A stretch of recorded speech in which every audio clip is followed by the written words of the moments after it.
Welcome to my channel Accounts में. Myself Ashu Tyagi. I hope you all are doing great. The topic which I am going to cover today is interest on capital for class 12. तो आज इस video में हम cover करने वाले हैं कि इंटरेस्ट ऑन कैपिटल किस सिचुएशन में पार्टनर्स को दिया जाता है, किस सिचुएशन में पार्टनर्स को नहीं दिया जाता. अगर आपका प्रॉफिट है कम और इंटरेस्ट ऑन कैपिटल है ज्यादा तो उस सिचुएशन में आपको क्या करना है.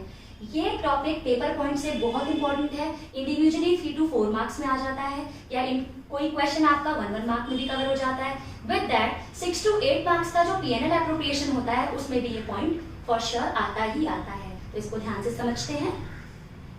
First point is when partnership agreement is silent. अगर डीड नहीं है पार्टनर्स में related with interest on capital. Deed means written agreement among the partners. तो अगर पार्टनर्स ने रिटर्न में कोई एग्रीमेंट कर ही नहीं रखा फॉर इंटरेस्ट ऑन कैपिटल तो किसी को भी इंटरेस्ट ऑन कैपिटल नहीं मिलेगा. अगर डीड एब्सेंट है तो आईओसी नहीं मिलेगा. करेक्ट. अब बात करते हैं सेकंड पॉइंट की. When partnership agreement provides that IOC to be allowed. अगर पार्टनरशिप एग्रीमेंट में है कि आपको आईओसी देना है लेकिन but is silent as to treatment of interest as charge और appropriation. लेकिन ये नहीं बता रखा कि इंटरेस्ट ऑन कैपिटल चार्ज है या एप्रोप्रिएशन. अगर आपको चार्ज या एप्रोप्रिएशन के बारे में क्वेश्चन साइलेंट है कि डीड में क्लियरली मेंशन है कि इंटरेस्ट ऑन कैपिटल आपको देना है बट चार्ज मतलब 100% आपको देना ही देना है वेदर देयर इज प्रॉफिट और लॉस, ये सिचुएशन. या एप्रोप्रिएशन अगर प्रॉफिट कम है. ये सिचुएशन बेसिकली कहाँ अप्लाई होती है? जब आपका प्रॉफिट इनसफिशिएंट होता है. अगर आपका प्रॉफिट कम है आईओसी के कंपैरिजन में तो आप आईओसी दें या आप अपने प्रॉफिट को ही एप्रोप्रिएट करें इन आईओसी. ऐसी कोई सिचुएशन आपको मेंशन नहीं कर रखी तो आप एप्रोप्रिएशन उसको ट्रीट करते हो. अगर क्वेश्चन साइलेंट है और आपको नहीं बता रखा कि इंटरेस्ट ऑन कैपिटल चार्ज है या एप्रोप्रिएशन तो आप मानते हो कि वो एप्रोप्रिएशन है. ठीक. इसके अंदर भी अगेन 3 पार्ट है. अगर लॉस हो रहा है, ठीक, अगर आपको प्रॉफिट की जगह लॉस है तो आप किसी को भी आईओसी नहीं देंगे. अगर आपका प्रॉफिट सफिशिएंट प्रॉफिट है मींस आपका आईओसी जो आपको देना है वो है कम और प्रॉफिट है ज्यादा तो आप सबको प्रॉफिट में से आईओसी पूरा दे देंगे. अब बात करते हैं अगर आपका प्रॉफिट है इनसफिशिएंट जिसके लिए ये चार्ज और एप्रोप्रिएशन की बात की जा रही है. अगर आपका प्रॉफिट है कम और इंटरेस्ट ऑन कैपिटल आपको देना है ज्यादा और क्वेश्चन साइलेंट है कि चार्ज है या एप्रोप्रिएशन तो क्या करते हैं. इस सिचुएशन को समझने के लिए एक क्वेश्चन करते हैं और उससे ये सिचुएशन होपफुली हमें अच्छे से समझ में आ जाएगी. अब बात करते हैं question. A and B are partners. Their PSR is 1:1. Their profit sharing ratio is 1:1. इनकी कैपिटल है 90,000 एंड 60,000. इंटरेस्ट ऑन कैपिटल का रेट है 10%. तो मतलब ए की इंटरेस्ट ऑन कैपिटल कितना आएगा? 90,000 का 10% 9,000 और बी का इंटरेस्ट ऑन कैपिटल कितना आएगा? 60,000 का 10% दैट इज 6,000. ठीक. और आपका नेट प्रॉफिट गिवन है 10,000. मतलब अगर कलेक्टिवली देखूं मैं तो ए और बी को मुझे 15,000 का इंटरेस्ट ऑन कैपिटल देना है और मेरे पास प्रॉफिट है 10,000. मतलब मेरा प्रॉफिट कम है, मेरा प्रॉफिट इनसफिशिएंट है for giving interest on capital. और क्वेश्चन साइलेंट है कि ये चार्ज है या एप्रोप्रिएशन. तो मुझे क्या मानना होगा? IOC is appropriation. और एप्रोप्रिएशन की सिचुएशन में मैं पीएनएल एप्रोप्रिएशन कैसे बनाऊंगी देखते हैं. तो पी एंड एल एप्रोप्रिएशन में आप बाय साइड लिखेंगे नेट प्रॉफिट 10,000 और आप क्योंकि पार्टनर्स को 9 और 6 नहीं दे सकते, 9,000 और 6,000 आप नहीं दे सकते पार्टनर्स को क्योंकि आपके पास प्रॉफिट ही 10,000 है तो आप इस 10,000 के प्रॉफिट को ही कैपिटल के रेशियो में दैट इज 90,000 = 60,000 और यू कैन से 9:6 और इसको और थोड़ा सिंप्लीफाई कर दें तो 3:2.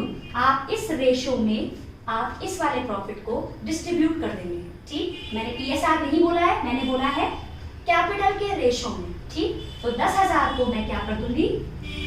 ए को और बी को एप्रोप्रिएट कर दूंगी मैं 10,000 का 3/5 और 10,000 का 2/5 दैट इज 6,000 एंड 4,000. अगर आपका प्रॉफिट कम है then compare to your IOC तो और क्वेश्चन साइलेंट है रिगार्डिंग चार्ज और एप्रोप्रिएशन तो आप प्रॉफिट को ही एप्रोप्रिएट कर देते हो इन द कैपिटल रेशियो. इस रेशियो में कैपिटल के रेशो में मैक्सिमम टाइम ये पार्ट आता है, बहुत अच्छे से आपको ये चीज समझ में आनी चाहिए। ठीक, अब बात करते हैं लास्ट पॉइंट की, that is when partnership agreement says IOC is to be provided as charge. अगर क्वेश्चन में स्पेसिफिकली बोल रखा है कि आईओसी क्या है, चार्ज, आईओसी आपको देना ही है, चाहे प्रॉफिट हो चाहे लॉस हो, उससे कोई मतलब नहीं है। उस सिचुएशन में आप क्या करेंगे, उस सिचुएशन का भी पीएनएल एप्रोप्रिएशन बना के समझते हैं। ठीक, इसमें आप बाय साइड नेट प्रॉफिट लिखेंगे 10,000, लेकिन इसने बोला आईओसी इज चार्ज, मतलब आपको पूरा इंटरेस्ट ऑन कैपिटल पार्टनर्स को देना पड़ेगा। तो आप इंटरेस्ट ऑन कैपिटल के नाम से ए और बी को 9,000 और 6,000 देंगे, जिसका टोटल 15,000 आप यहां लिख देंगे। ठीक, अब इससे बैलेंसिंग फिगर किस साइड आ रही है, इस साइड, और इस साइड बैलेंसिंग फिगर आने का मतलब क्या है, आपको लॉस हुआ। तो अब ये लॉस आप पार्टनर्स से चार्ज कर लेंगे, ट्रांसफर टू पार्टनर्स कैपिटल और करंट। कैपिटल और करंट का ऑलरेडी मैं आपके साथ मतलब शेयर कर चुकी हूँ, और आप ये ए और बी से चार्ज कर लेंगे, किस रेशो में, इन देयर पीएसआर, और पीएसआर इज 1:1। अगर डीड नहीं भी होती तो प्रॉफिट शेयरिंग रेशो को इक्वली ही माना जाता है। तो इस 5,000 को दोनों से चार्ज कर लेंगे, 2,500 एंड 2,500। ठीक, तो ये सिचुएशन है आपकी चार्ज और एप्रोप्रिएशन की। आई होप आपको ये समझ में आया है। अब क्विकली रिवाइज करते हैं कि हमने क्या पढ़ा। अगर आपकी डीड साइलेंट है रिलेटेड विद आईओसी, तो आपको इंटरेस्ट ऑन कैपिटल नहीं देना। ठीक, अगर डीड में आपको इंटरेस्ट ऑन कैपिटल देने के लिए बोला गया है तो आप इंटरेस्ट ऑन कैपिटल देंगे, लेकिन 3 चीजों को ध्यान में रखते हुए। अगर आपके पास लॉस है तो आप आईओसी नहीं दे सकते, चाहे डीड में कह रखा है। ठीक, अगर आपके पास सफिशिएंट प्रॉफिट है तो आप आईओसी दे देंगे, क्योंकि डीड में आईओसी देने के लिए बोला है और आपके पास प्रॉफिट अवेलेबल भी है।